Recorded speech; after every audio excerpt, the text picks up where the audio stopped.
Kama mtu angeniambia miaka 3 iliyopita kwamba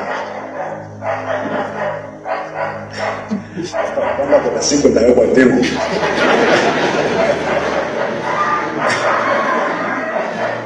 ningemwambia acha mchezo. But life is insane.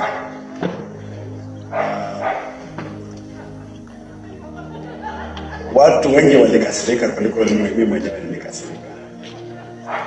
I don't know why. Mimi nafikiri kwamba yale yalifanyika ni kama nilikuwa nayatarajia kwamba yatafanyika. So when it happened, ni kitu ambayo I was psychologically prepared for it.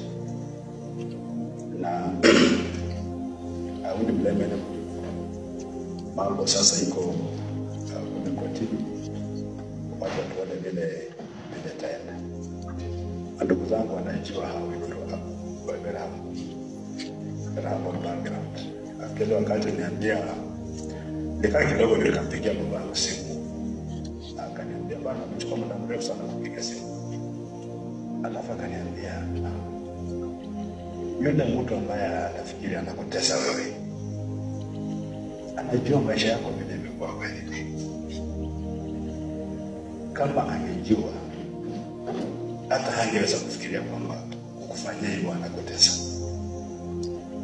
Na akasema in his wildest of imagination, he never imagined kwamba kijana yake siku moja atapanda atakuwa artist na achaguliwe na watu wa kuigawana.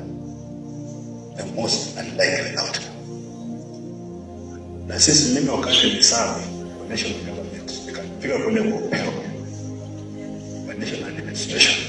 Mimi nilimshukuru Mungu alinifikisha mahali ambapo wale people ambao wanaanza kama hiyo wanafika pale, because you start with 1,000 mko wengi sana, alafu ikifika pale tunabaki watu 8 tu. You can imagine how stable the pyramid is. Service to the nation, as far as I'm concerned, you will be delivered.